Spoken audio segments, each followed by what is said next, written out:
Good morning, everyone. Are you hearing me well?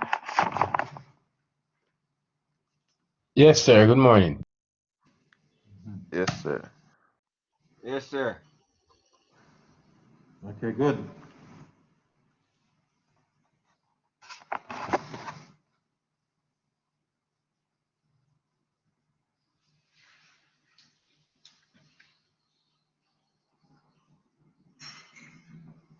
All right.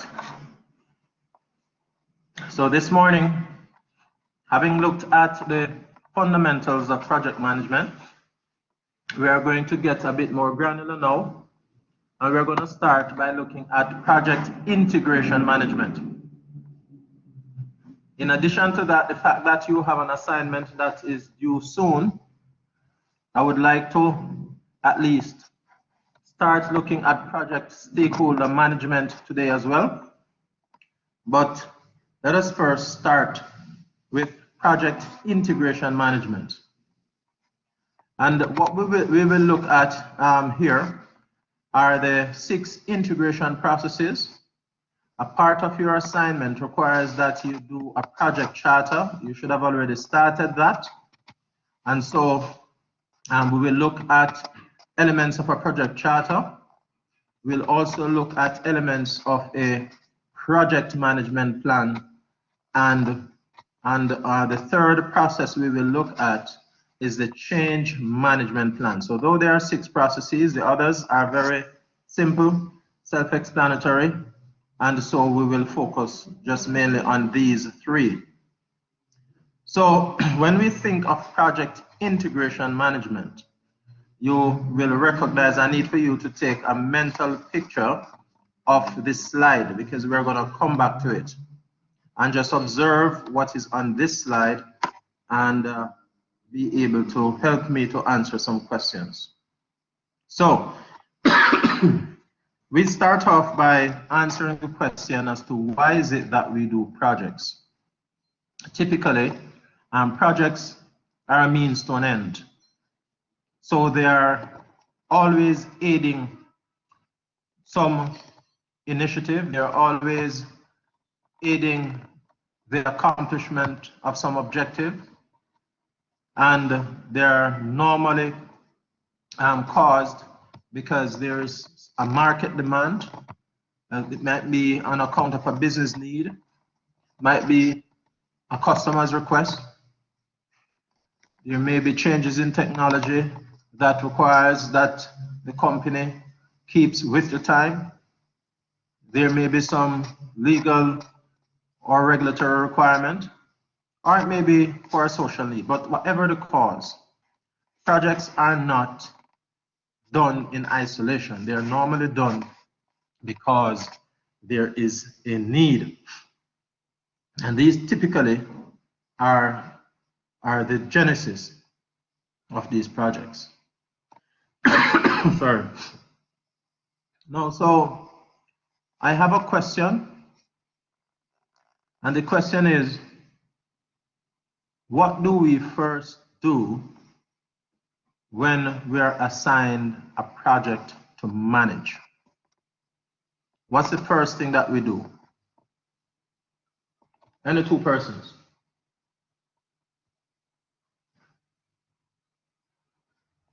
You're assigned a project to manage. What's the first thing you do?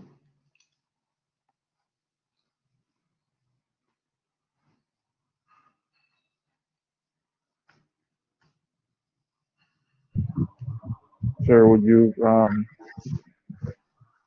you assess the personnel that you have to manage initially? Okay. Colin, let me hear what you have to say, Colin. So I would look at the environment in which the project is to be completed. Okay. Go ahead, Troy. Sir, get a Go ahead. clear understanding of the objective. Get a clear understanding of the objectives or the end product that you want from the project, or that the stakeholder would actually be looking for from the project. Okay. Desmond. So you're the consult to the stakeholders. Okay.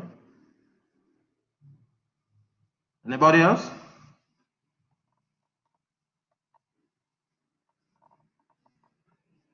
Okay. Nobody said anything that was incorrect, but all your answers were partial answers. And what do I mean by that? Sorry, the answer to your question, the answer to my question is this. We integrate. So this is a terminology that I want us to leave here with, fully understanding what it means. So someone spoke about identifying stakeholder. Yes, so that is one thing you will identify. You'll also identify the needs of the stakeholders, etc., etc.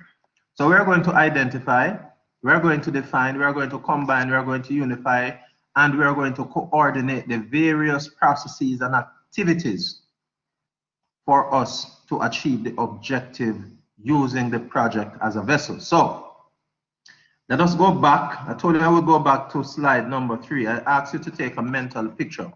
You notice where project integration management is in the center of all of these knowledge areas. We call these knowledge areas, right?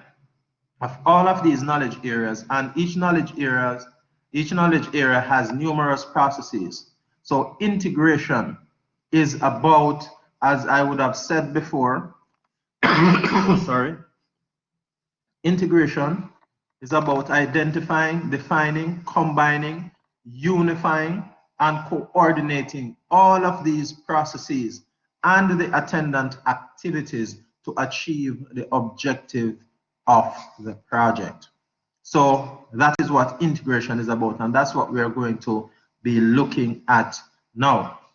So when we think of project integration management, we must look at this from a project manager's perspective, and this is twofold.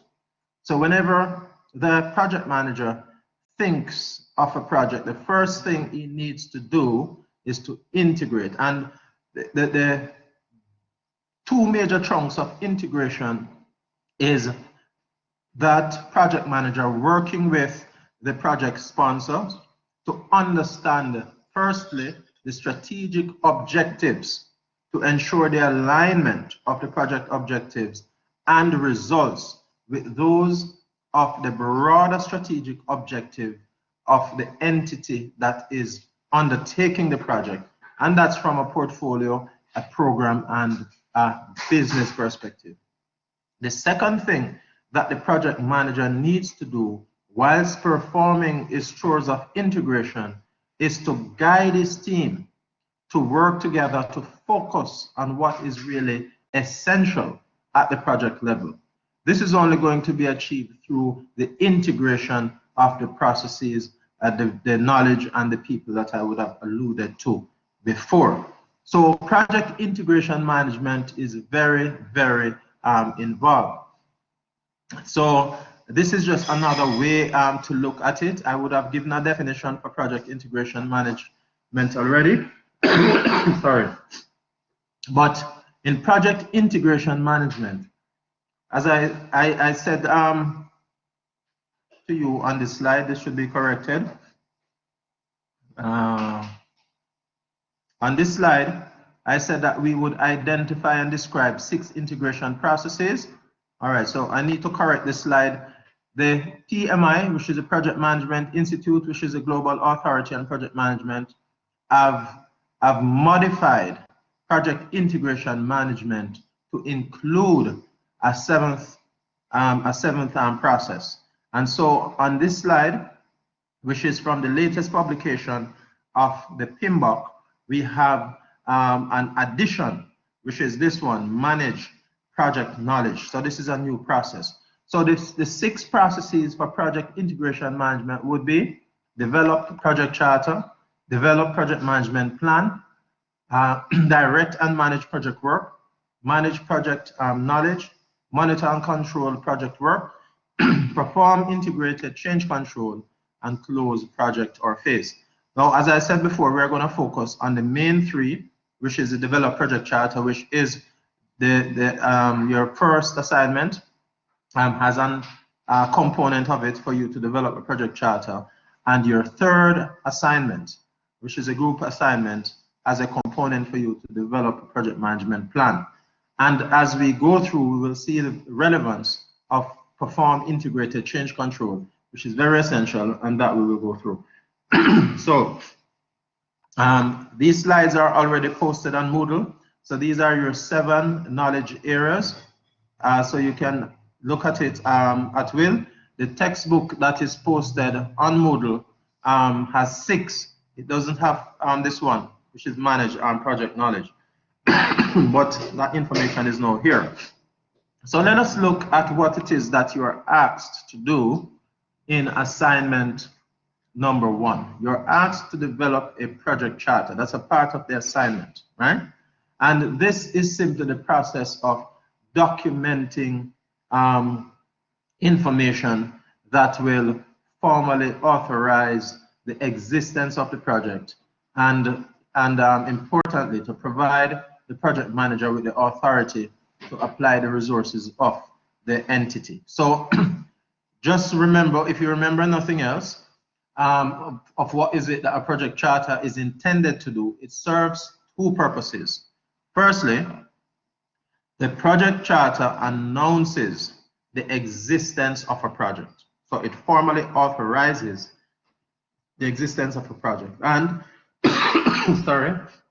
Secondly, it provides the project manager with the authority to apply organizational resources. So those are the 2 functions of a project charter, bearing in mind that the approved project charter initiates the project. So what this is saying is that if you do not have a project charter, truly you do not have any authority or approval to start the project.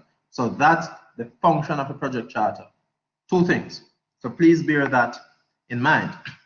Now, let us quickly look at some of the key characteristics of your project charter. As I said earlier, you can't start a project without a project charter.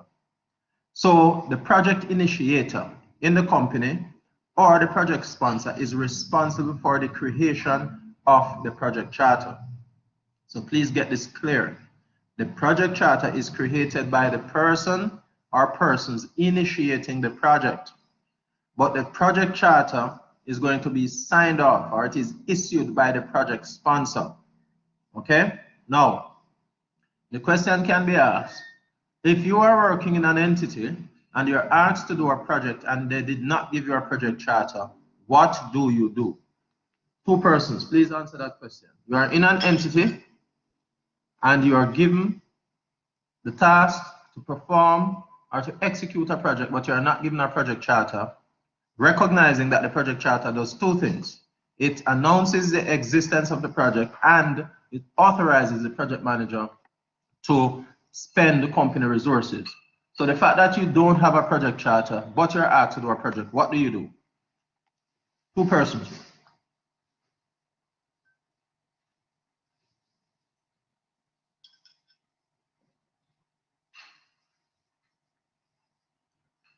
Jamal and Jace, both of you. What would you do?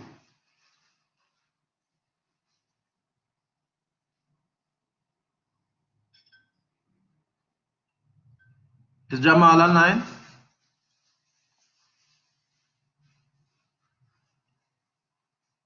Jace, are you online?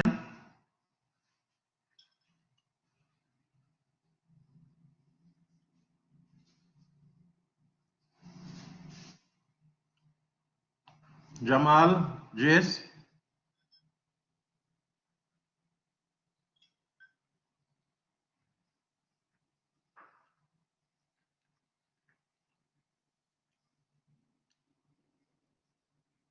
Kamala? Could you answer the question, Kamala?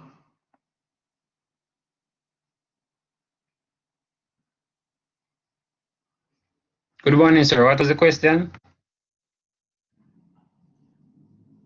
Who is asking? Vanoy Thomas, sir. I just got in. For those persons that I'm asking questions that are not even acknowledging that they're online, as far as I'm concerned, in my register, you're not in the class. Okay? So please recognize that. If I am calling on you, this is an interactive session, and I am calling on you to answer questions, and you can't even acknowledge your existence. That means you're not in the class. All right, Vanoy, the question was, I made a statement earlier which suggests that the project charter is created by the project initiator, but issued and signed by the project sponsor. I'm asking if you are serving in a company or you are employed by a company to implement a project and you are not given a project charter, what then do you do? Okay.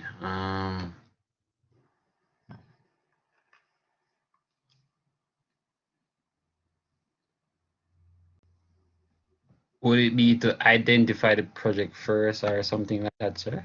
Or to define it? The project would have been identified, hence the reason you were invited to manage a project. Okay. O'Neill, what is your response? Go ahead, 876. Sir, if you're not given a project charter, sir, I don't think you'll be able to start because you would not have known what resources you're dealing with. I don't want to. Remember, one of the things with the project, sir, is that you're dealing with costs. You don't want to start doing things blindly and then you overrun the project. Okay, that's one way to look at it. Romain, let me hear your views. Sir, I was thinking that since you are responsible for the project, it's a case where you would have to create the charter by yourself since you are now in charge of it. All right, so excellent response. So if you go into a company and you're asked to implement a project and they did not give you a project charter, the smart thing to do is to create the project charter and then submit it to the principals to have them sign off on the project charter. But whatever you do, do not proceed to implement the project without having a project charter. Because remember what I said the purpose of the project charter is. The project charter is what signals the existence of the project. Number one. Number two, the project charter is that instrument that authorizes the project manager to expend company resources. So if it is that the project charter is not present, what therefore authorizes you as a project manager to expend company resources? You're exposing yourself. So notwithstanding the fact that somebody will tell you, okay, do this, do that. No, have the project charter. That is the proper and professional thing to do. Okay? Let us move on. So we said the project charter formula recognizes the existence of the project. The project charter gives the project manager authority to spend money and commit corporate resources. Nothing else does. So just bear that in mind. You need that project charter. The project charter provides high-level requirements for the project. So they should be telling you these things. What are the high-level requirements? And for your assignment, bear in mind, the first assignment is that to create a project charter.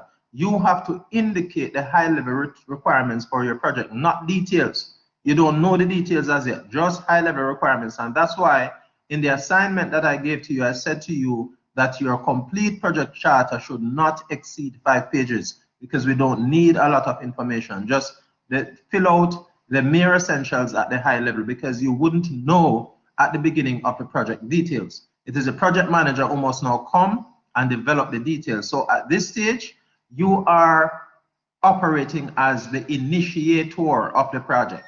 So you don't know a lot of the information. That's why you're putting only high-level information in the project charter. So the project charter aids in the high-level project definition, which is correct. I would have said that already. So let us move on. So now this is the first process. Remember last class I indicated to you that there are three main characteristics of every project.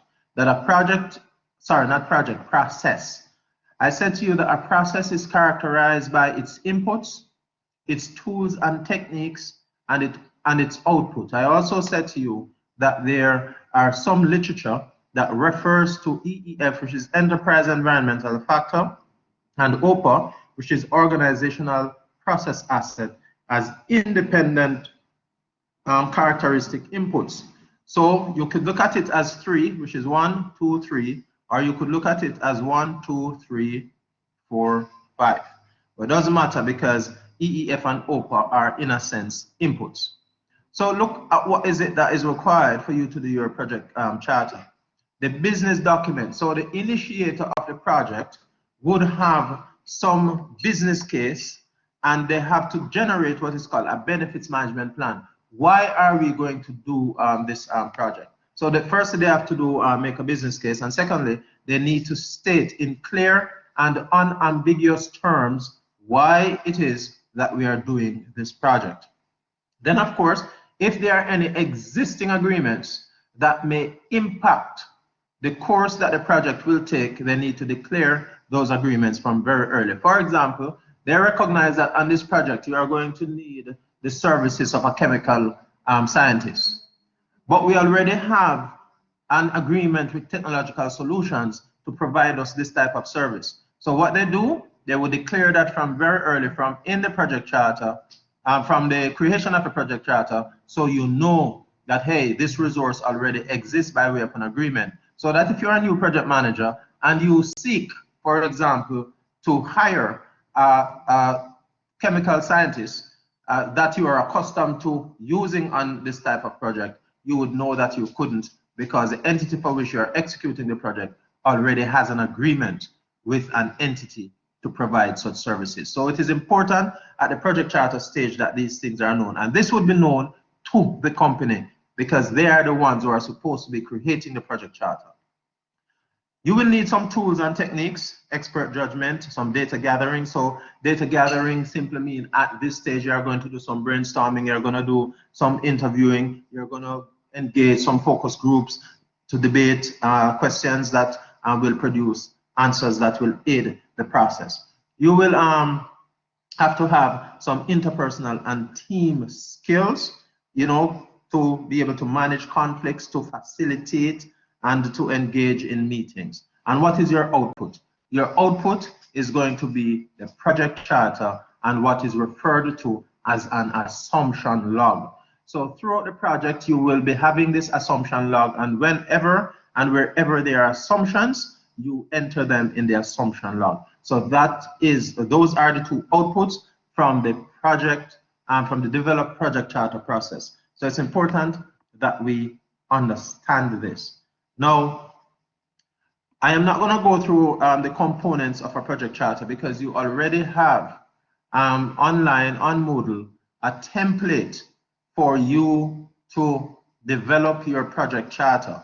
So the components are all there. So if you have questions, please indicate those questions in a timely manner so I can help you to answer them. And this is a good forum to do so, like at the end of the class, if you have questions concerning your assignment. Or one of the things I want to do today, we are scheduled for 2 sessions per week, and though we are covering most of the material in one session, what we can do is set times for consultation and times for us to cover. For example, we should be having an additional session tomorrow, and we will likely have that session tomorrow because remember we pretty much started. Which session tomorrow, sir?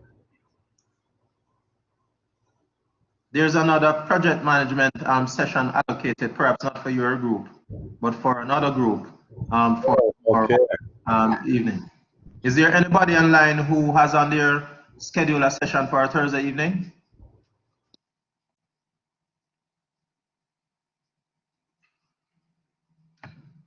Well, I met, not unless there's nobody online, but I met with a group last Thursday evening. So I can send the invitation to that. I can send the invitation. Let me just tell you exactly what time. Just give me a brief moment. I think it's 7 to 9.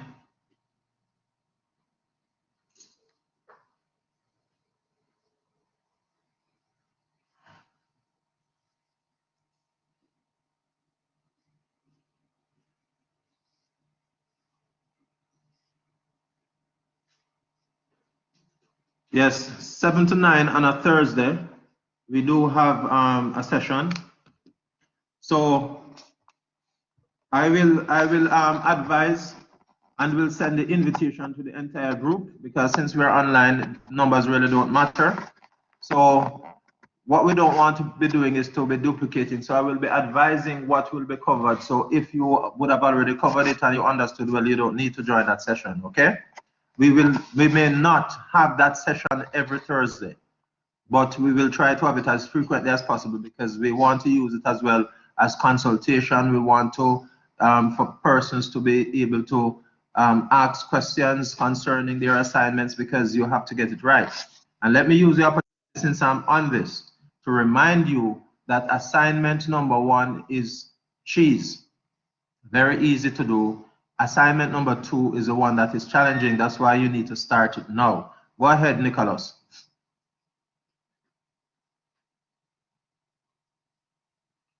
Unmute your mic, Nicholas.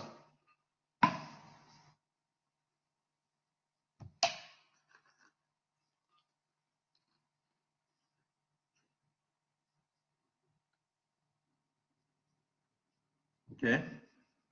I'm not hearing Nicholas.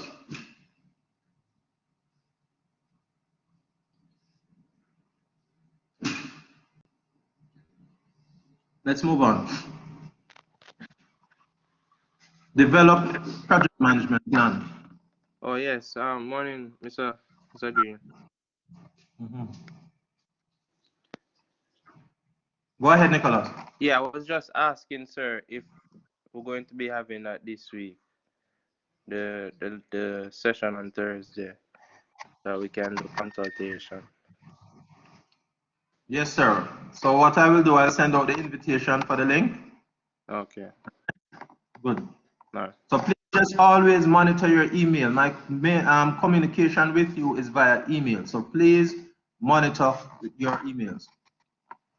Session may not always be for 2 hours. Sometimes we'll do it for 1 hour, but it is to aid you in addressing challenges that you'll have. We'll try to cover the majority of the information at this stage now.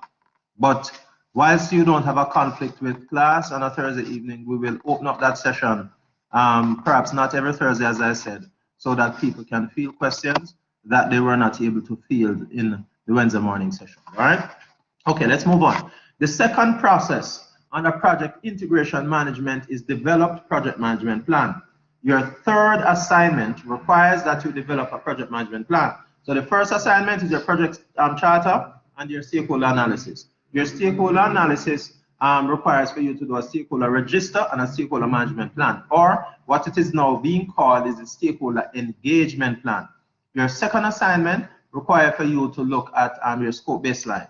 And your third assignment is the project management plan. Bearing in mind that when you would have completed the scope baseline, which is that for assignment number 2, concomitant with that will be the budget. You have to generate a budget or a cost baseline. And thirdly, you have to generate a schedule baseline, right? So we're not asking a lot of granularities for these 2 baselines, but you must have some basic things that will then feed into your project management plan. So let's look at this process. Look at the input. The input is your project charter. Well, obviously, for you to generate a project management plan, it means that you have been engaged as a project manager. You might have a small team with you and you have already started the process. But for you to do that, what is the main input? A project charter, because the project charter is that instrument which in part authorizes the project manager to expend company resources. So obviously you need that. Since you're developing a project management plan, you're going to be doing a lot of things simultaneously. So you are engaging in a number of processes at the same time. So the outputs from any other process will be an input into the developed project management process, the project management plan process.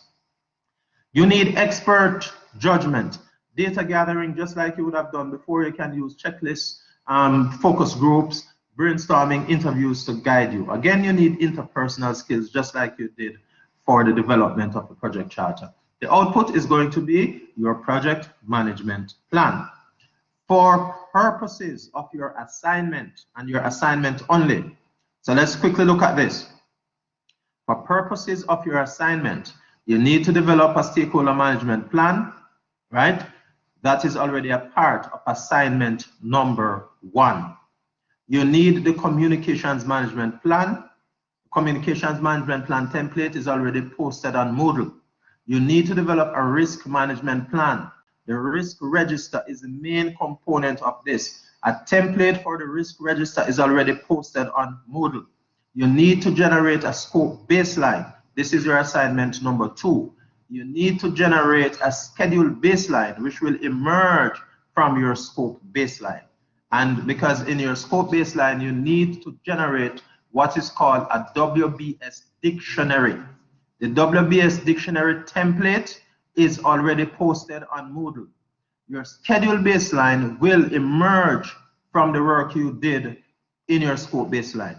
The cost baseline will be generated from the work that you would have done on the scope baseline, because your WBS dictionary should be giving you sufficient information for you to generate your schedule baseline.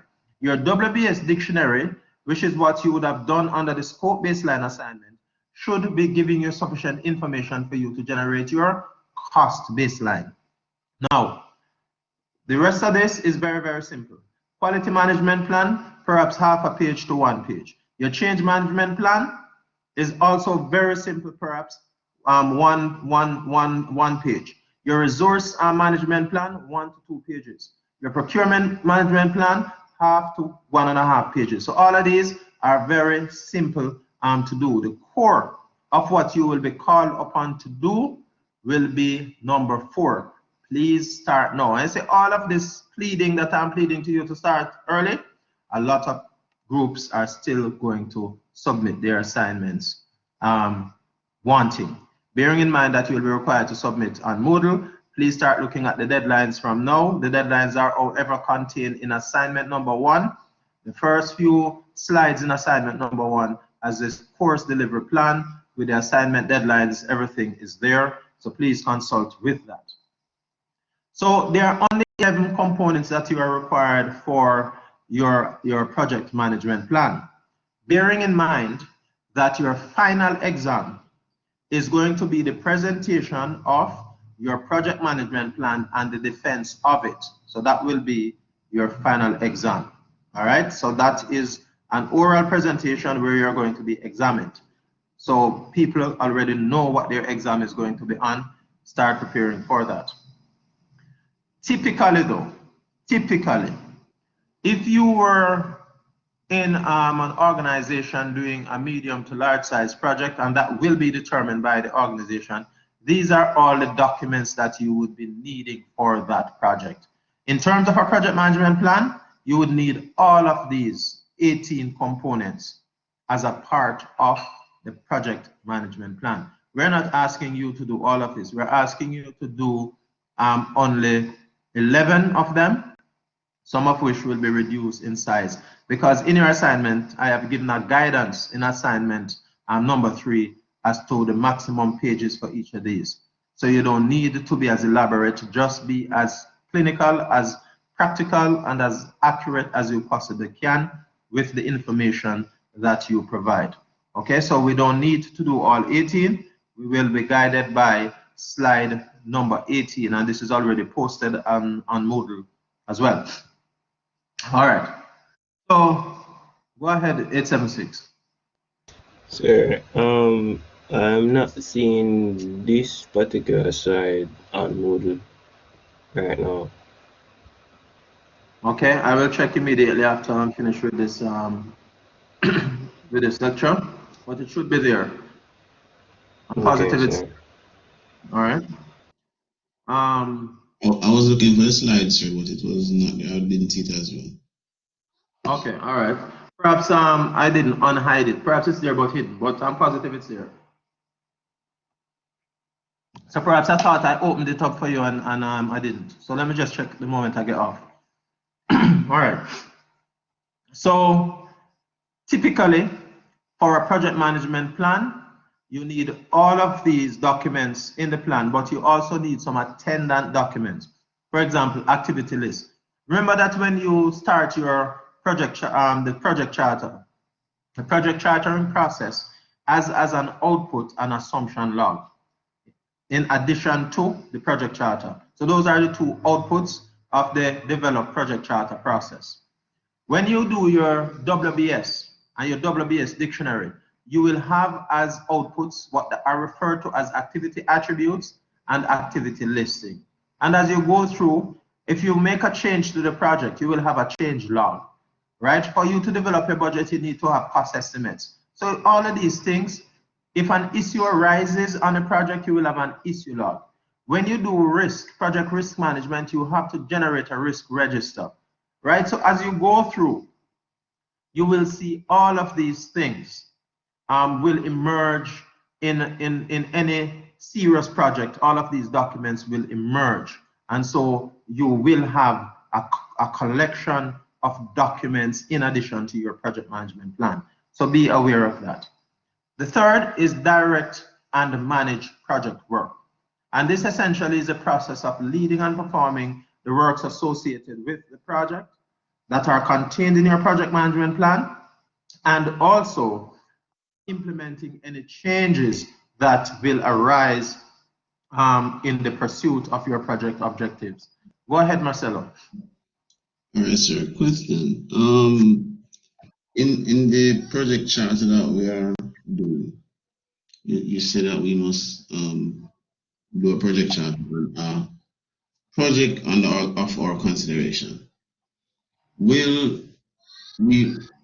Are we going to ask to do a different configuration of a project for the group project, or we as group just come and just? All right, Marcelo. Marcelo, is this your first class? No. Were you in the first class? Yes.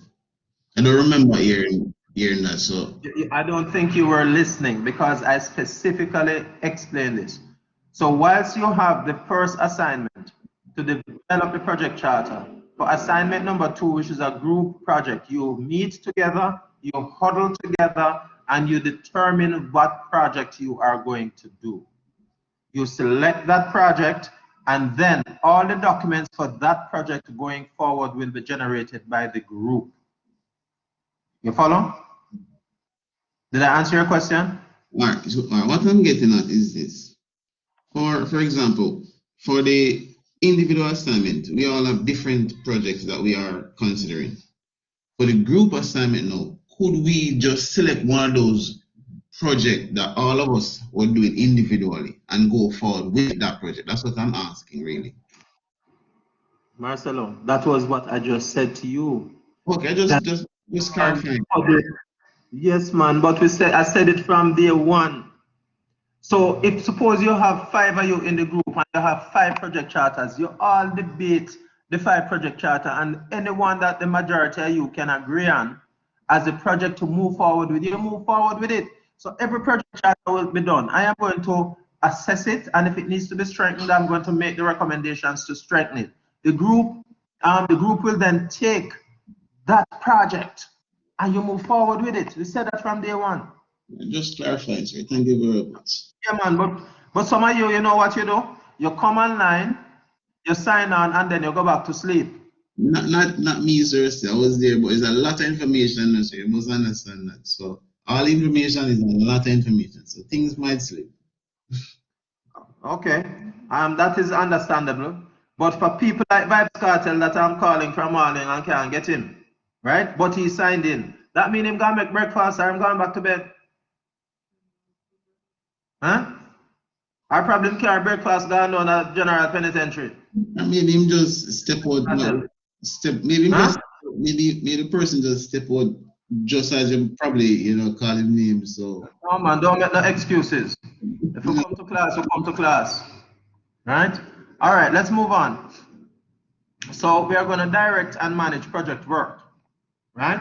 So when we're directing and managing project work, look at the many inputs that we have for this particular process. If you notice, we always have EEF and OPA, right? But here we have the fact that we start to direct and manage project work, we're executing that process, means that the project is being implemented, work is taking place. And whilst that starts to happen, what are we doing? We are having as input various project documents. You have to have your change log on standby. Any lesson that you're learning as you are going ahead, you are registering it in your lesson learn register. You have the milestones, right? And remember, we will get back to milestones as to what these are. But in your project charter, you have to indicate some major milestones, not a lot, just major ones. You are communicating. There are a number of things that you are doing whilst you are directing project work, and so these inputs are essential. But you're also applying some tools and techniques, your expert judgment. You must have a project information system, PMIS. What your PMIS does, it helps you to track, store, well, to track, to collect, to store, and to process and retrieve information. So whilst your brain is good enough to hold information, you need a PMIS in the event you have other members. And whilst it's a project, you're going to have other members. So you need some form of a database or a repository of information that other people can access. So that's why you need a project management information system. And whilst you have a PMIS, you must have work performance data as output. But then, of course, the major output that you want from the direct and managed project work are going to be your deliverables, that which you pursue. If changes are made on the project, there are going to be change requests. At the end of the day, there are going to be updates to your project management plan and to any component. Their project documents are going to be updated, whatever that document is. So just look at the array of documents that you will have. But what else is happening? Remember that we define what OPA is, your organizational process assets. The moment that you have completed a project, that the documentation or the documents that are generated on account of the implementation of that process is now useful to the company, and that forms a part of your organizational process asset. So as we go through, we will notice that each process is simply explaining what the inputs are, what the tools and techniques that are applied to the process are, and what the inherent outputs are. So let us focus some attention on this as we go through. Now, 4.4, this is a new process that has been added to the most recent edition of the PMBOK, and that is manage project knowledge. Essentially, it's the process of using existing knowledge and creating new knowledge to achieve the project's objectives and to contribute to the organizational learning. So whatever this is, it is a process. And we're going to just briefly look at this process. The project documents are seen as an input. The project management plan. So are the project documents, bearing in mind that the project documents are those auxiliary supporting documents to include your lessons learned register, your stakeholder register, etc. Your deliverables leading up to this point will also be inputs. And of course, knowledge management is a key tool and technique used. The expert judgment is used. Information management is a tool and technique. And of course, interpersonal and team skills are critical. And this allows for active listening, facilitation, leadership, and for political awareness, amongst others. What are your outputs? For the managed project knowledge, The outputs are going to be your lessons learned register and your project management plan updates. And of course, the improvement to your organizational process assets. So any updates. So that is number 4. Let's quickly look at the 5th one, which is to monitor and control project work. Essentially, this is the means by which we track, review, and report the progress to meet the performance objectives defined in our project management plan. So it has inherent in its activities monitoring, and this includes collecting, measuring, and distributing performance information and assessing measurements and trends to effect project improvements. Okay. For this particular process, if you look at the inputs are many. So the project management plan is an input, and the various documents, much of which I would have mentioned earlier, to include your risk register, your schedule forecast, your issue log, your basis of estimates, your assumption log, etc., are all parts of those project documents that are required. And whilst you're monitoring your work performance information, and if you have any agreements, you have to utilize them as inputs when you monitor and control project work. Now, an important shift in terms of the tools and techniques that are required for you to do a monitor and control of a sizable project, you need some support. So you're going to do a lot of data analysis, alternatives analysis, cost benefits analysis, earned value analysis, and this one in particular we will get to later on when we do cost and project cost management, root cause analysis, trend analysis, variance analysis. All of these analyses are very important when we monitor and control project works. What are the outputs? When we monitor, we are producing performance reports. So work performance reports are our outputs, and the change requests, if there are any, will form a part of those outputs. And of course, any information that we have or any adjustments to documents will require for us to update either our project management plan or our project documents, or both. So there are some analytical techniques that it's important for us to read up. In the PMBOK, you can read these up. They are no more than half a paragraph each. Regression analysis, what is this? Root cause analysis, what is this? Forecasting methods, reserve analysis, trend analysis. I won't be going through these in any detail because, as I said, they are simply very short paragraphs that you can read up to have an appreciation as to what they are. What I will invest time in, though, is the earned value management system, but this will be done under project cost management. The penultimate one is to perform integrated change control. And the question arises, why do we even need this process? So if you organize your project in such a way, structure your project and implement it in accordance with the plan, then you don't need to make any changes to the project, because this particular process is required only if there is a variation to your scope and there has to be some change, or you're running out of time because you're moving slow, or something causes you to make a change to your project. Then you need to perform integrated change control. So the question is, why do projects run into problems? So essentially, if the project does not run into any problem, then of course, as I said before, you wouldn't need this process. But we need to learn it anyways, because 9 out of 10 projects run into some problems that require some change.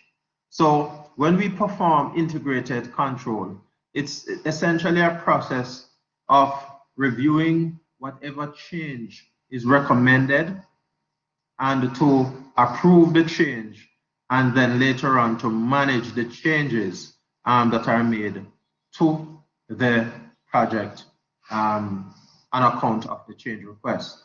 But of course, You're going to ensure that your OPA, which is your organizational and process asset, your project document, your project management plan, are updated, and whatever updates you include, that these are communicated to the various stakeholders of interest. Okay, so that is essentially what Perform Integrated Change Control is about.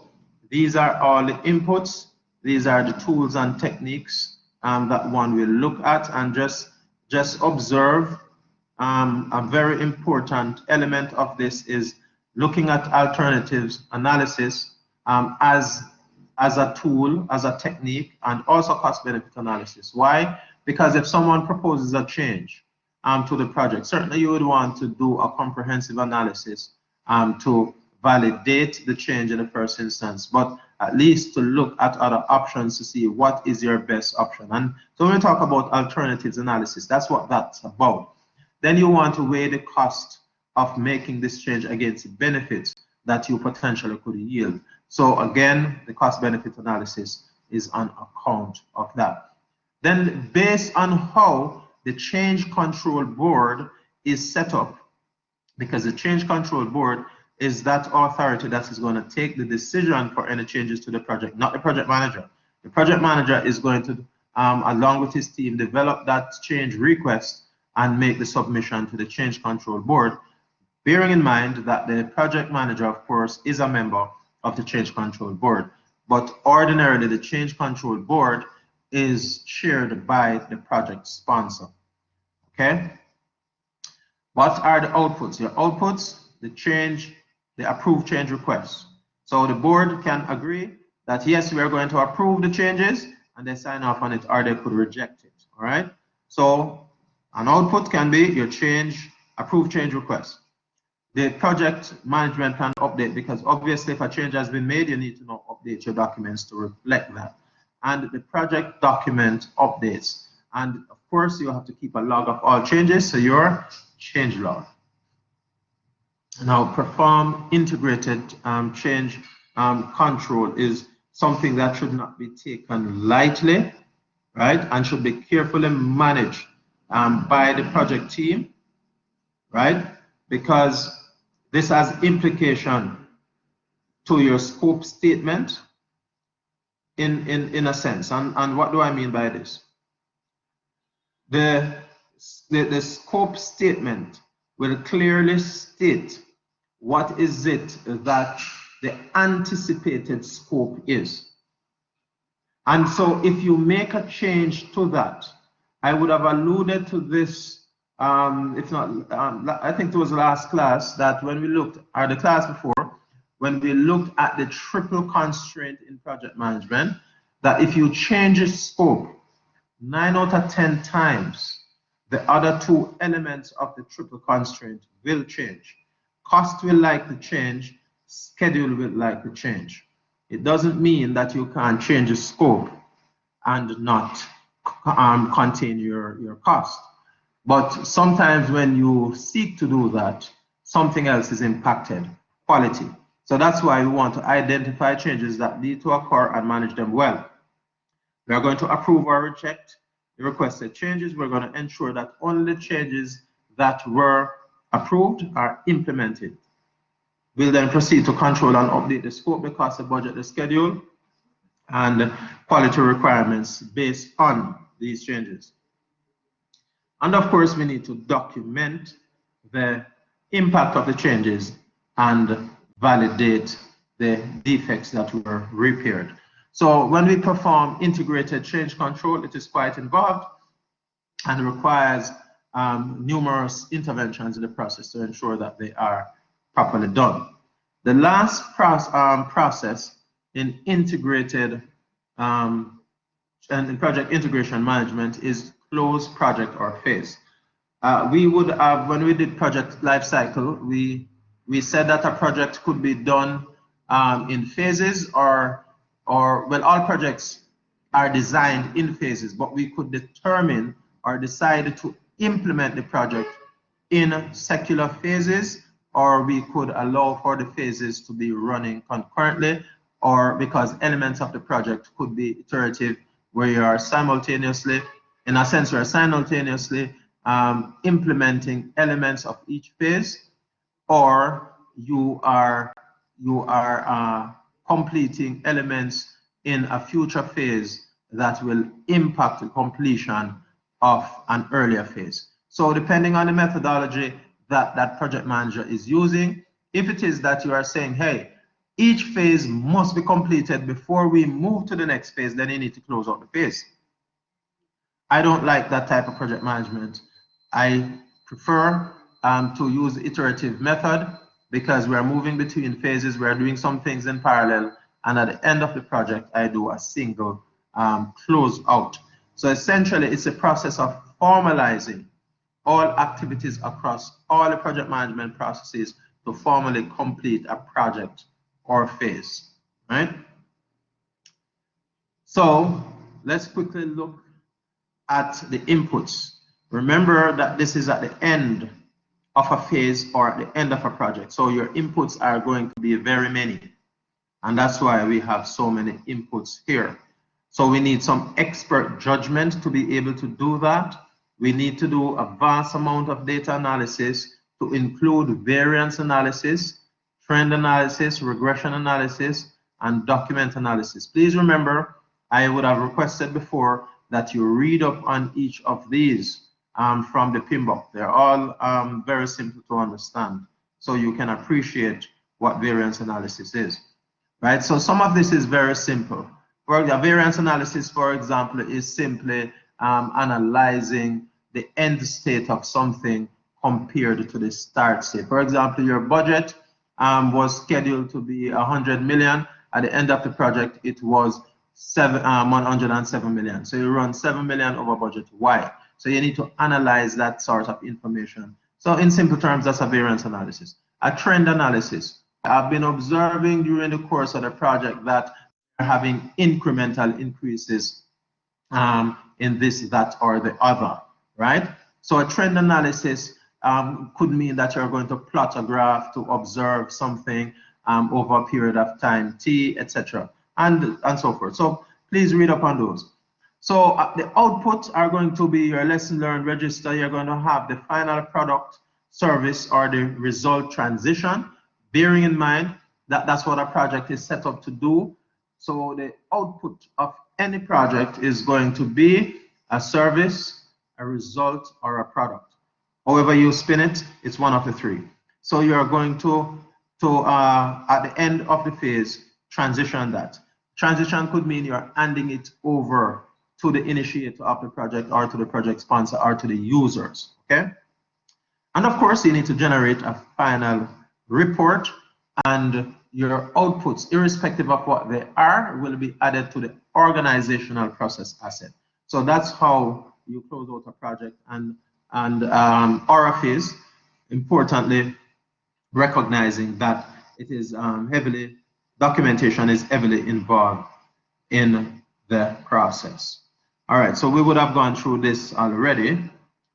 Now, we are at the stage where we need to complete the formation of the project groups. I think I have gotten correspondences from 2 groups already. So that is, but you need to have 4 to 5 persons in a group. So if you have not yet done so, I need by the end of today the listing of all the members in the group, so I can start documenting and tracking the performance of the groups. Sure. So go ahead. Yeah, could you confirm that you have gotten our group list of members, sir? I did email you. That's for Marcelo Clark, Terran Busso, that particular group, sir. I emailed you. Just give me a moment, I'll tell you what I have.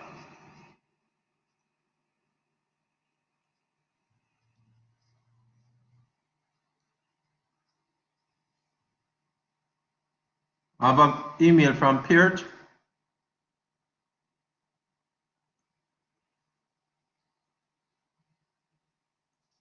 All right, my computer is now freezing up on me.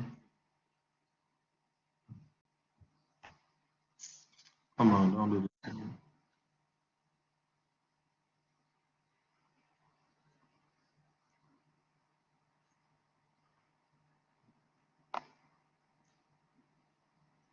Okay, my computer has officially frozen.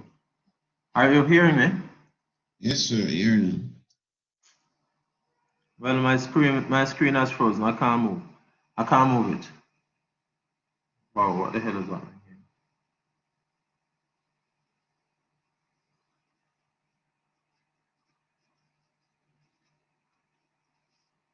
Okay, let me see if it's gone.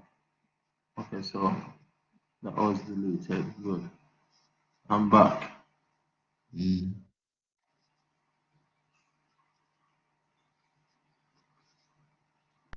Email was sent on January 20th. Okay. No wonder I can't find it. I'm not looking back that far.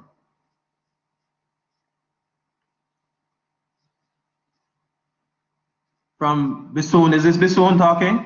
This is Marcelo. All right, so I received an email on January 20 from Bisoon. So I have Bisoon, why you put 6 persons in a group? Sir, I remember, did say, remember last huh? class? Sir, remember last class you said that we should make it 6 since the class size is 30. Okay, all right, good. So Mr. I have an email from Marcelo Clark, Okay, yes, sir. Just confirm. and I have one. Okay, so I have 6 from Marcelo as well. All of them with their IDs. Okay, Bisoon has IDs. So those are the 2 groups I have. No, I have another group. Is this from Romain? 1, 2, 3, 4, 5. Romain, you need to add one more person to your group. So it's not 6 person, Mario. It's 5.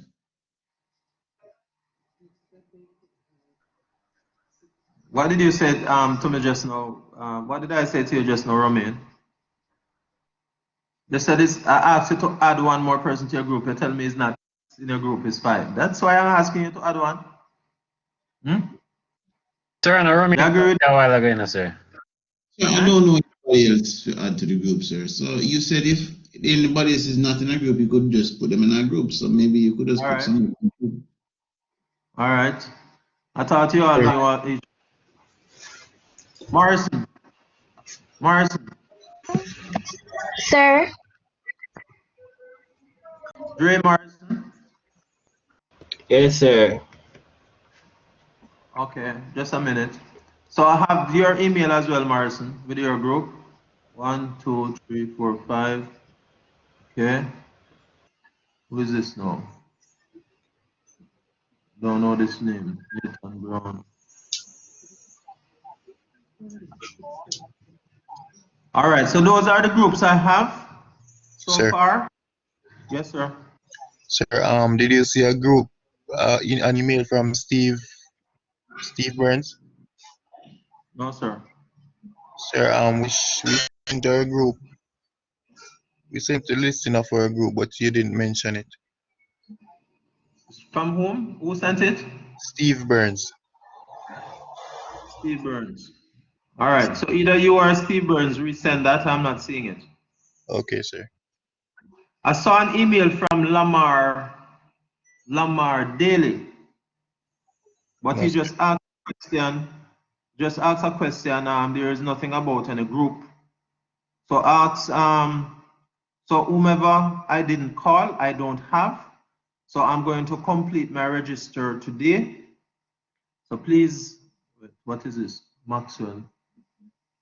Oh, no, that's not. Maxwell is not project management.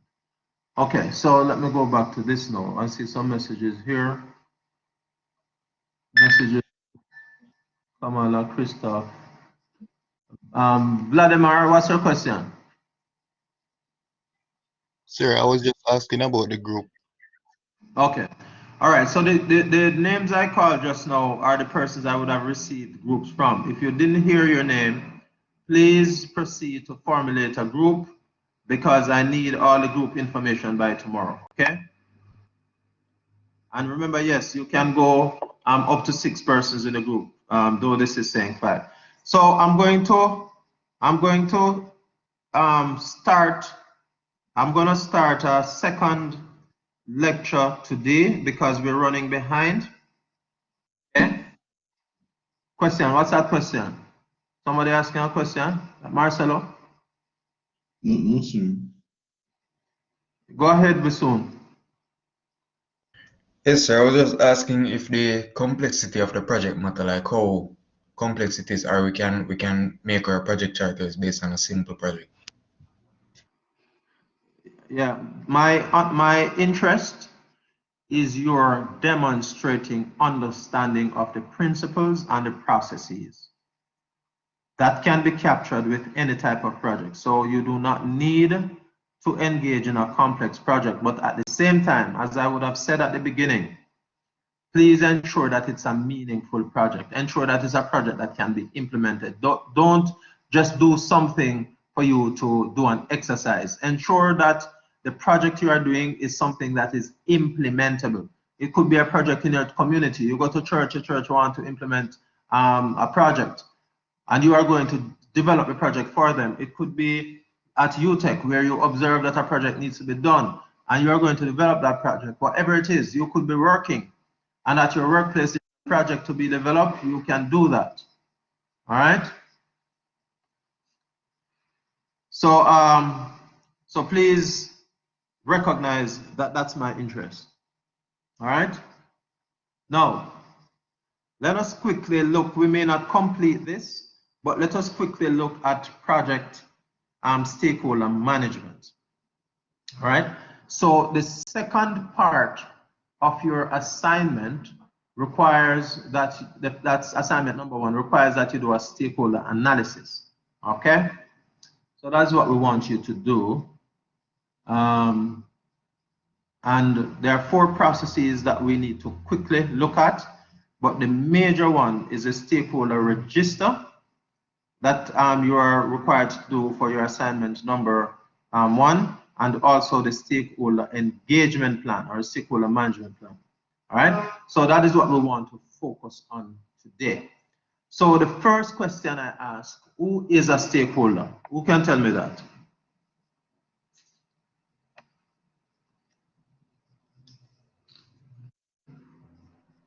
Go ahead. Oh.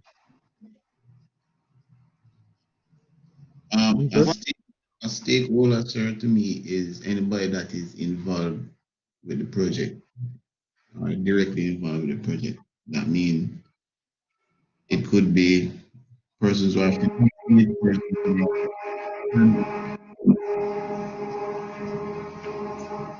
Okay, I'm not hearing you. Could you repeat? I'm saying the stakeholders are anybody that is involved in the project. Meaning it could be simple persons who are doing the work, engineers, financiers. It could be even the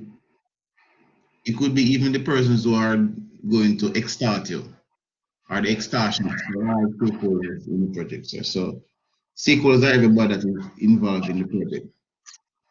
Okay. Any other views? Yes, sir. Yeah. Go ahead. Sir? Yeah, go ahead. Oh, yes. I'm saying a stakeholder can be a person who is involved in a project and can be affected by the project or is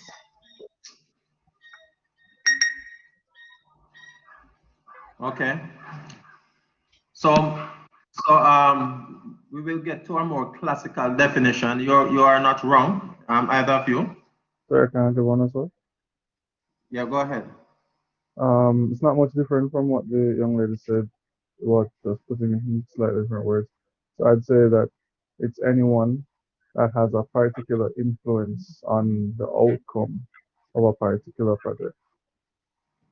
Okay. Go ahead, Marcelo.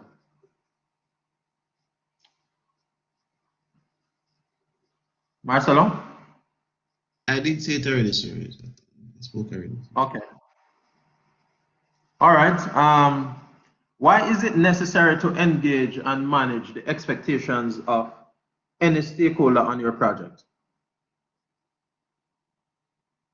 2 persons.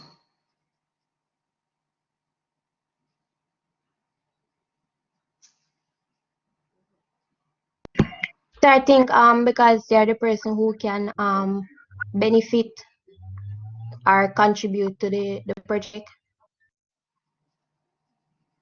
Okay.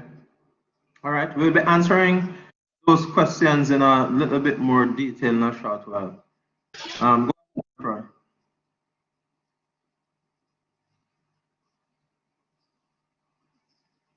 876, go ahead. Yes, sir.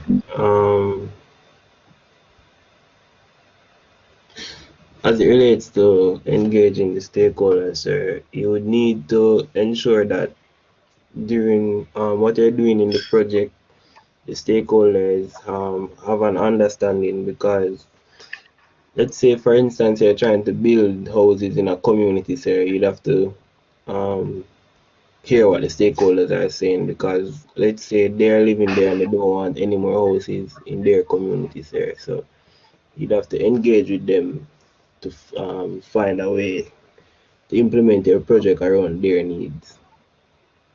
All right. We are going to get to the definition of what stakeholder is in a very short while. But what I'd like for us to do, let us all imagine that we were employed as the project manager for a wedding. I think the person who organizes and implements a wedding, we call that person a wedding planner, right? But in essence, that's a project manager. For you, let's say it's a sizable wedding. So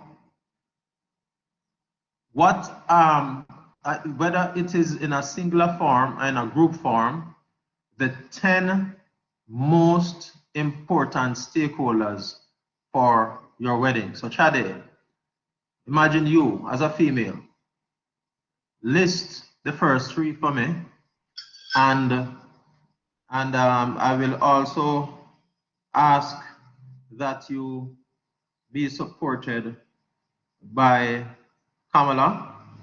Any other females online? In your mind? Male, by the way. Huh? I'm a male. Sorry? I'm a male, sir. Who's a male? Me, Chad, you just, which name did you call her earlier? No, sorry. The female who was just speaking, who was that? Was that Kamala? I believe so. Come again, sir? Yeah, okay. Okay. When you were speaking, Kamala, it was Chade's name that came up. So, any other female online? No, sir. I think I am the only one. All right, so let's start with you, and then the males can support you afterwards. Just imagine that you are going to get married in December or over the summer. State for me, from a stakeholder perspective, for your wedding, who do you think would be the 3 most important stakeholders for your wedding? And then I ask the males to trip in and support you with 7 more. So go ahead, Kamala. Sir, the bride, the groom, and the wedding planner. Bride, groom, wedding planner. Next. Males. Sir, the priest. The priest. We call that person a marriage officer. It doesn't have to be a priest. Marriage officer could be a JP. Sir, the venue.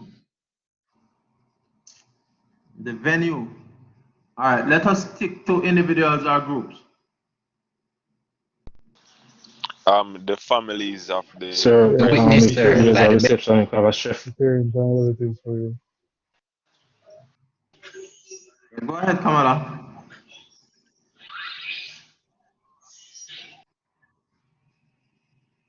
Go ahead, Kamala. Just hold a while for me, Kamala. Hold a while. Just one moment.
Party, so you have the bride's Okay, family. so wedding party.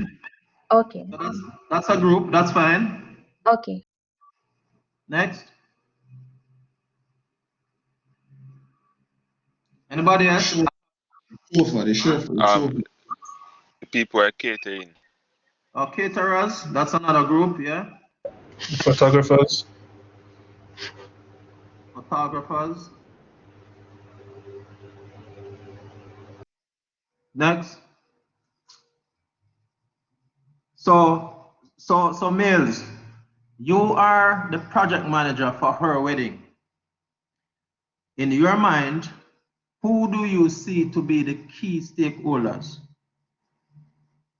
Look at it from that perspective. You are the ones employed to be the project manager for her wedding, or the wedding planner is really undertaking project management activities.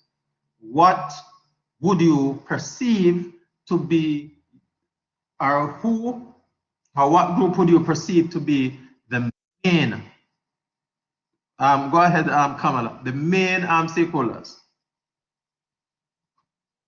Go ahead, Kamala. Sir, the bride and the groom. Yeah, I have that already.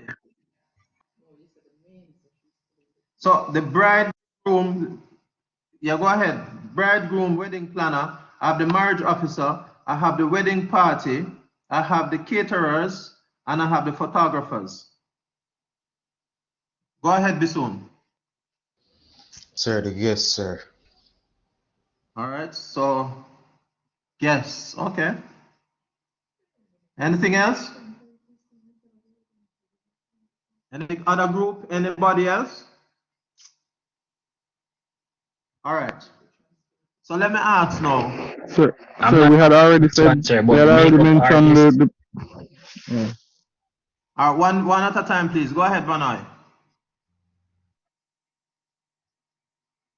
Yes, sir. I'm not sure if this one will fit, but I'm saying the makeup artist, Okay, makeup. person doing the makeup for the bride and the groom, or the fix. Okay, next. Makeup for the group. Sometimes the group needs to be made up. Yes, you're Hold on, correct. let's see. Sir, the wedding party. No, we said wedding Yeah, we party. have wedding. All right, so let's leave it there for the So, time being. all right. Go ahead, Chade. I was thinking, did we already mention the persons who own the venue that we're using? Okay, So let me ask Kamala. Kamala, if you were to be getting married later this year, what would be your ideal venue?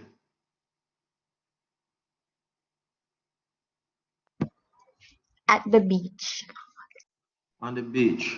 So she would have to perhaps engage the hotel, get some hotel from which they can do everything in terms of the planning, the organizing, the seating arrangement, etc., etc. So yes, so we can say the facilitators, call the hotel the facilitators, right? All right. So let us look at the definition of a stakeholder. A stakeholder is anyone who can be impacted by the project or who can impact the project, right? So that's your definition of a stakeholder. Now, hearing my definition of a stakeholder, is there any group or any individual we might want to add to this key list of main stakeholders? Musician. Sir, if the Entertainer.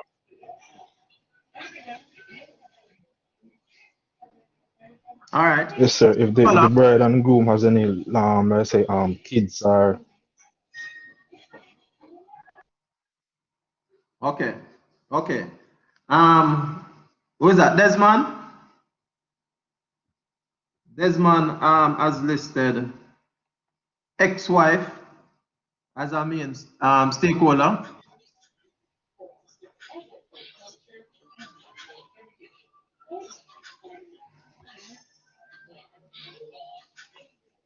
All right, so let's move on. So I am trying to get you to think and to think out of the box in a short period of time. So you are the project manager, and the objective is to ensure that Kamala has the best and most memorable day of her life, her wedding, right? And so it is critically important that we understand the definition and meaning of a stakeholder. As I said before, a stakeholder is anyone who can impact your project or who could be impacted by the project, okay? So, in every family, right, I noticed Kamala did not indicate as key stakeholders her parents, right? So, as a project manager, you have to now get close to Kamala to find out her likes and her dislikes and the people who influence her, those in a positive sense and those in a negative sense. You're always going to have that aunt, one of Kamala's aunt, who might be more influential in getting through to her than even her parents. So that's why as a project manager, you need to get close to her and find one of her best friends to find out who. For example, Kamala might want to get married in September, and she wants to get married on the beach. As a project manager, you will now have to evaluate whether or not September promises to give her the best marriage on the beach. That is the time where in the Caribbean, we have a lot of weather activity. So you have to do all of that, analysis. You know, yes, she wants to get married on the beach. You might want to organize that, yes, she gets married on the beach, but you have a contingency. You organize with a hotel to have a room inside available, that if it rains or if there's a hurricane or something like that, seas are rough and she can't go onto the beach, then hey, we're going to do it inside. But you can't convince her that all of this is necessary. And that's why as project manager, you need to ensure that you engage that person who can get through to her. So you have to do your research. And that one person might be an aunt who she listens to. You also need to get close now to that groom to find out his behaviors, to ensure that suppose it's a man who turns up late for everything and all of them things, to manage all of this aspect. Who is it that controls the groom or that the groom listens to? So you as a project manager have to find out who this person is. That person might not be on this list. That person just became a key stakeholder. Now, perhaps Kamala wants to get married on the beach because she lives in Kingston and St. Andrew, but she don't want to get married nowhere near Kingston and St. Andrew. Why? There's a matey somewhere around the place. And that matey has just become a key stakeholder. Now Kamala knows that, but she's not telling you. You as a project manager, you better find out, you know. And that's why Kamala wants to go on the beach all the way out of town. But you don't know that yet, but you better know as a project manager, because that matey could very well be the one coming to derail her wedding. So it might mean that the fact that she has just become a stakeholder because you do your research and you find that out, you know. Or it may very well be the groom that is encouraging that wedding goes all the way to Montego Bay because he know that somebody in Kingston can derail it. You better find out all of them things as a project manager and put contingencies in place. For example, one might ask, why are you hiring security to secure the venue? That might be the case. When Beanie Man was getting married to the Angel and went all the way up in the Blue Mountain, up Strawberry Hill, why do you think him go up there? You think it's just because him want to go Strawberry Hill and him can afford it? They are uninvited. There's a group called uninvited guests that were bound to crash the wedding. There were about 3 mates who vowed that Beanie can't get married to the Angel, so they have to make sure him go somewhere that is well secured, where not only will they have to travel far to go there, but they have to pass through layers of security to get into the venue. The project manager has to anticipate these problems, identify the stakeholders, and put strategies in place to ensure that he delivers on his project. Delivery means that she is going to get the wedding that she is desirous of. She's, remember, stakeholder satisfaction. She is a key stakeholder and is already. So that as a key stakeholder on the day, she accomplishes that which she sets out to accomplish without any fanfare, without any challenges, and you would have delivered the product. The product is a happy couple at the end of the day. Otherwise, you may not get paid. So that is how, in very simple terms, for a project manager, in terms of identifying stakeholders, they have to think outside of the box. And what appears to you to be stakeholders, there's always going to be some others that you may overlook. And that's why project management is not about any one person. It's a group of persons coordinating the multiple initiatives to achieve the objective. All right. So as it pertains, somebody at the end did say ex-wife. Yes, if that is true, that there's an ex-wife or an ex-girlfriend or something, you need to find out the temperament of that person, track that person to ensure that that person is not an ex-baby mother or something like that. And vice versa. It could be on the reverse, that Kamala has an ex-boyfriend who decides that, hey, she must marry me, and he's the disruptor. So we need to do our research. All right, let's move on. So when we think of stakeholders, from a project management perspective, there are many, and there could be many. So what do? We try to understand the lay of the land. So a stakeholder in your classic project is going to be your customer, your end user, the investors, the shareholders, the partners. These are your classic stakeholders. But then, depending on the nature of the project, you might have special interest groups, you may have charities, right? If it's in a marketing environment, you might have competitors and protesters who believe that you shouldn't be doing what you're doing. Those are also stakeholders. Somebody made mention about next door neighbors or a community not wanting something to happen, right? Assuming she was getting married, she lives in Avondale and she has a big backyard or a big front yard, and she decides to pitch a tent and get married. Remember, if she decided to invite anything over 10 persons, you might have an influx of motor vehicles that are going to block off people's driveway, that are going to congest the road. everybody in the community now becomes a stakeholder. So even when she's not inviting them, the project manager has to go and give them notice. Otherwise, they can't call Paris Thompson and say, come with multiple records and move them big clear from front of the gate. So the project manager has to manage that.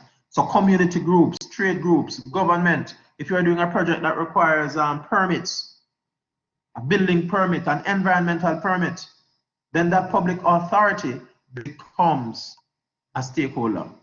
All right. So stakeholder could be many, and that's why you need to do the stakeholder analysis and generate the stakeholder register, which is a part of your first assignment. So why is it that we need to do this? Because we have to manage relationships. We have to identify and understand the stakeholders. We have to distribute information to these stakeholders. So we need to know who they are. Importantly, we need to know the type of information to disseminate to them, right? There are some stakeholders that are linked to the project, very closely linked to the project, and they want to know how the project is performing. So we have to be consistently sharing project performance information. There are issues that will emerge on the project, and there are some stakeholder groups who will want to know how these issues are being managed and so forth. So we have to track the issues, and some stakeholders will have certain expectations. You have to be able to advise them at all times. Well, most importantly at the beginning, whether or not their interests will be met. Let's say, for example, your project is about the construction of a football field and a community center, the construction of a community center in a community, right? In any community. And when you meet, you're being funded depending on who you're being funded by. Some of the stakeholders want a football pitch, some want a cricket pitch, some want a netball court, and so on. But the budget cannot manage all of it. You have to make a decision with the inclusion of stakeholders which are going to be your priority and make it known from day one, because you don't want to be halfway down the road cutting a football field when half of the stakeholders come and block the earth moving equipment and say, hey, you can't do this. This is not what we want. What we want is a netball court and a tennis court.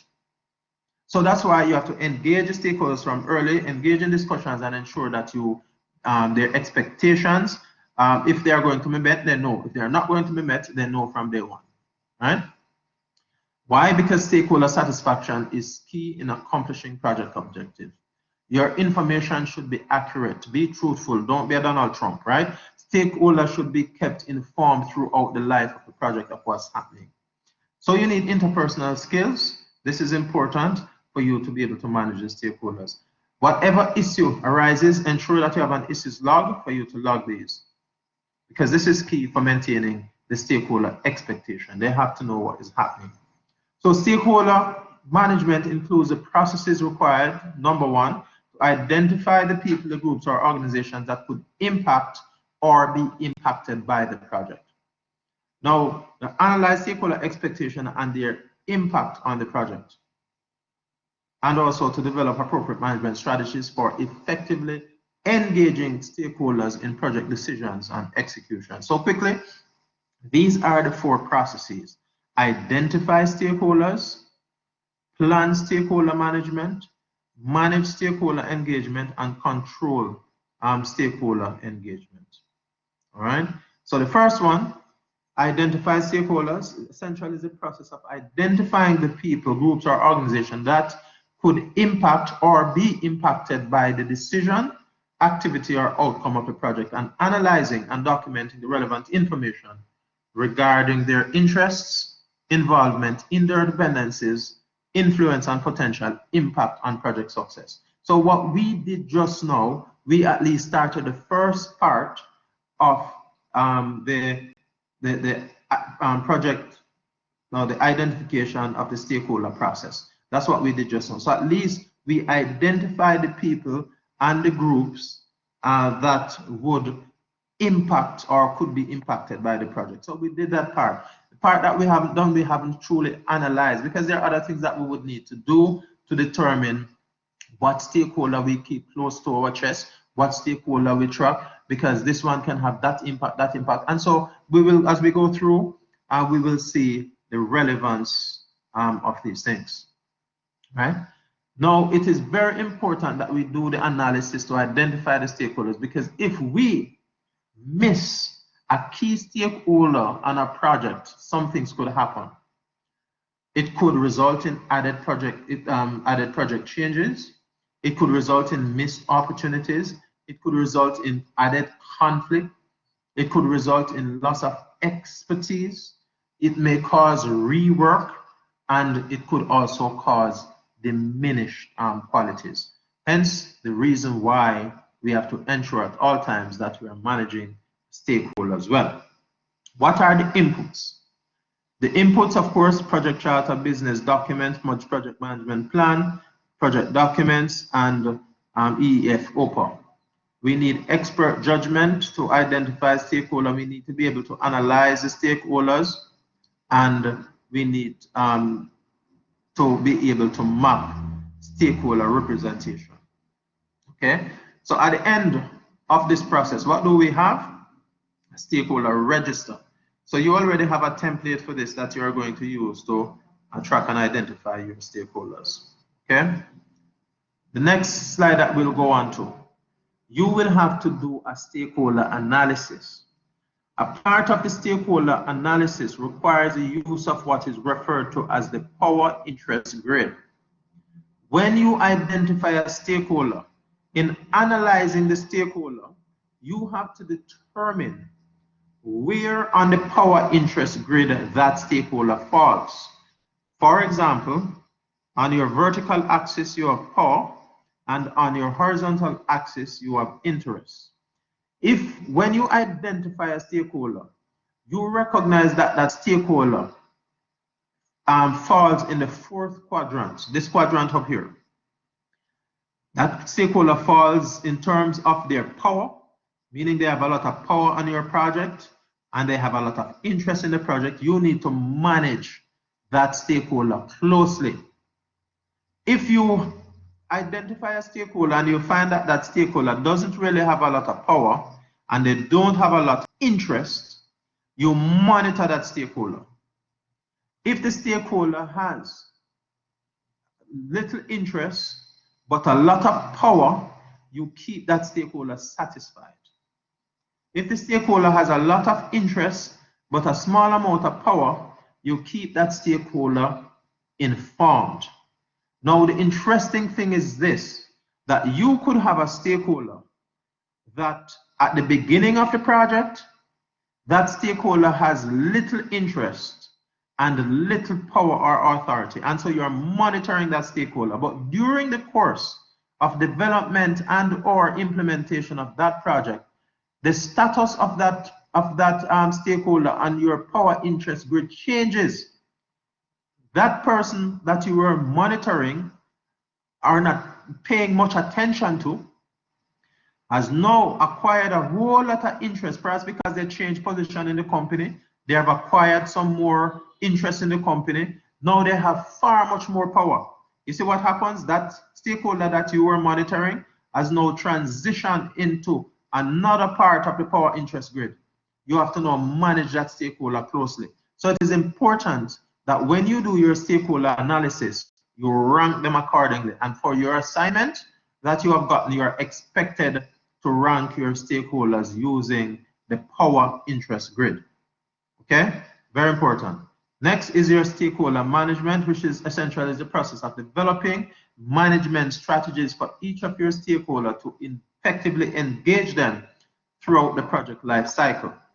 And this, of course, is based on your analyzing their needs, their interests, and their potential impact on the project. So that is how you come up with your strategy. Now, let us quickly look at you have your regular inputs, your tools, and your output. The output for the stakeholder plan, stakeholder engagement is the stakeholder engagement plan, which you are required also to do for assignment number 1.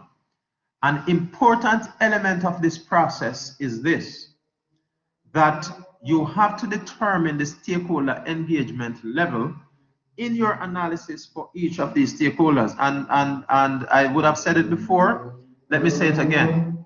For your project under consideration, since that this is merely academic, you do not need to identify more than 10 key stakeholders. I would suggest that for your assignment, you identify as many stakeholders as you can, and then you select the 10 most important ones for your project and just focus on those 10. We don't want you could find a project with 40, 50, 60, even 100 stakeholders. We don't want you to do that. Just identify as many as you can, and then you determine the 10 most important ones and just focus on those, okay? All right, so you could have a stakeholder, you have identified a stakeholder, but the stakeholder is unaware of your project and of the potential impacts. You could have a stakeholder who is aware but resistant, is aware of the project and potential impacts, and is resistant to the change that this project will bring. And you are also you have also identified a stakeholder who is aware of the project and is neither supportive nor resistant to the project. So that stakeholder is neutral. You have a stakeholder who is supportive of your project, is aware of the project and potential impact of the project, and is supportive. And of course, you have a stakeholder who is leading, right? The stakeholder is aware of the project and potential impacts and actively engages in ensuring that the project is a success. So these are the 5 engagement levels on the project for stakeholders. Now, your objective in formulating a strategy is to ensure that if you have a stakeholder that is unaware, you want to devise a strategy to make that stakeholder aware and to try to get that stakeholder to be supportive or leading on the project. That's your job as a project manager. The stakeholder is unaware, but you want that stakeholder to be supportive or leading. So you need to formulate strategies to ensure that you bring that stakeholder to be supportive or leading. You have identified a stakeholder that is resistant. What you want to do is to ensure that your strategies are supportive, your strategies are such that you get that stakeholder who is resistant to be at least neutral. Okay, very, very important. And if you find a stakeholder who is neutral, you want to get that stakeholder to be supportive or leading. If you find one who is supportive, either you retain the stakeholder there or you formulate strategies to get that stakeholder into a position where he or she can help to lead. So at the end of the day, in your stakeholder analysis, you have to determine the engagement level where that stakeholder is and try to push that stakeholder forward to be supportive or leading. And the managed stakeholder engagement is a process of communicating and working with the stakeholders to meet what their perceived needs are, to address any issue as they occur, and to foster good stakeholder engagement in the project activities throughout the life of the project. All right. So in so doing, you have to actively manage stakeholder engagement to increase the likelihood of project acceptance, address concerns before they become issues, and clarify and resolve issues. So these are your typical inputs: your communication plan, your project management plan, project documents, and you have to have good communication skills here, good interpersonal skills, and you have to set some ground rules from day one that you use to gauge how you do things. Now, the output of the managed stakeholder engagement will be change requests. If changes arise, then of course there will be updates to your project management plan and to your project documents to include your stakeholder registers, your lessons learned register, your issues log, your change log, etc. So these are your output to your managed stakeholder engagement.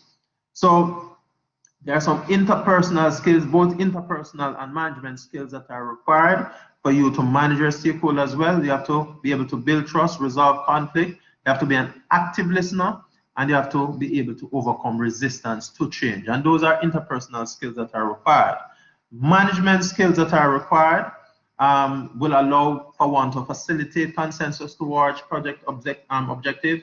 You have to be able to influence people to support the project and to negotiate agreements to satisfy the project needs and to modify organizational behavior to accept project outcomes. And the last one is control stakeholder engagement, which is a process of monitoring overall project stakeholder relationships and adjusting strategies and plans to for engaging stakeholders. So these are some steps that are recommended. These are 5 tips that are recommended for an effective communication strategy for stakeholder engagement. So I'm going to post this later today, so you can use the opportunity to apprise yourself. And of course, the regular tools and techniques are here, and particularly as it pertains as to how we monitor stakeholder engagement, you need some data analytical skills. You have to be good at decision making. Your data representation has to be good, and in part that requires that you utilize an assessment matrix to support you. The communication skills are needed, interpersonal skills, as I would have alluded to.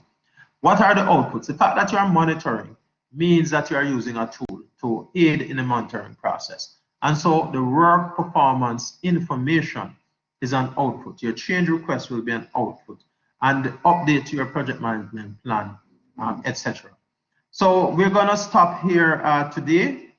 So we went through project stakeholder management in brief. So please utilize the time to, if you have questions, as I said, feel free to send an email, and to the extent that we will be having any class tomorrow, I will send so keep your email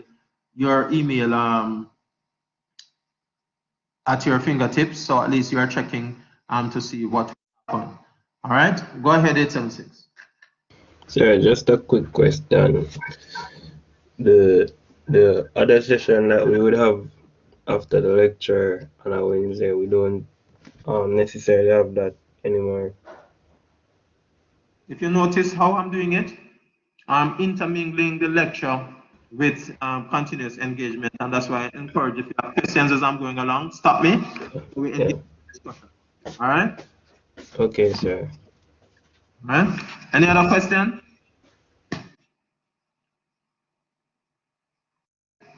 Go ahead, Etienne. Yes, sir. I recently gained access to this course, sir, so I don't think my email is, or you would have my email to send me anything, sir. So should I send that to the chat? Well, I don't. So are you suggesting to me that you are not on the email listing? Yes, sir. Why is that? All registered students automatically, their email address is automatically popped up in my system. Sir, I have yet to receive an email about project management. And I'm Okay. so I'm not sure. Are you able to access Moodle? Yes, sir. Okay, just do me a favor. Go onto the Moodle website and go under project management, and all the information concerning coursework, all the textbooks, all the lectures to date are all posted there except for this one. I'm going to post it later today, so you can access all the information. Please pay particular attention to lecture number 1. It has the course outline there. It has the due dates for all assignments there, for your tests, etc. Everything is in the first lecture. So please open that and you will see all the information, to include my email address, everything. In addition to that, your assignments, all 3 assignments are already posted on Moodle under the project management tab. So everything is there, okay? Any other questions? And concerning why your email is not popping up on my listing, please engage in administration. There must be some reason why. I can't answer it from here. But if you can access Moodle, then that is good, but perhaps you are not registered for this course.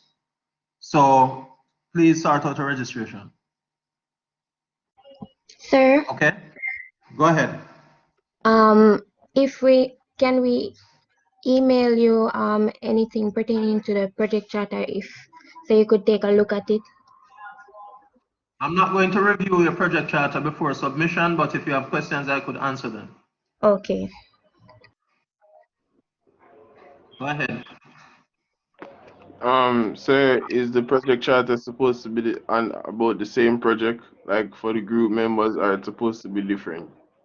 It's individual. Is it in everybody's supposed to have a different project charter? Okay, let's move on. Any other question? I've answered that question before, and if you read the assignment, sir, you would be able to answer that question.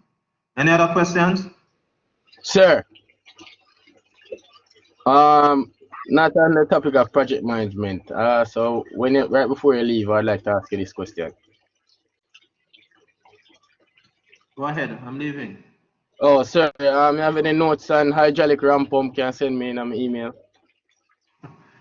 No, sir, I don't. No. Oh, all right, sir. Respect. Hydraulic ramp pump. Yes, sir. You know them. You can explain it to me. No, I can't do that right now. Let's focus on. That's something that wait till you finish, sir. See me, so you know, Yeah. like everybody. Yeah, no, I can't. I can't assist you right now. Go ahead. Anybody else? Project management related stuff.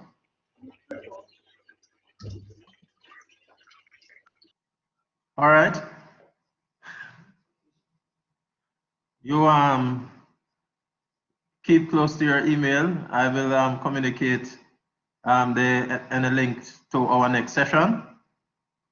And for those persons who are not yet in a group, to include the person who said that you are not getting emails, please engage your team members and ensure that you're in a team, you're in a group, because I need to complete the formulation of the group no later than tomorrow. Have a blessed day, everybody.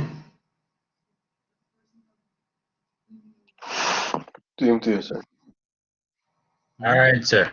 Okay, sir.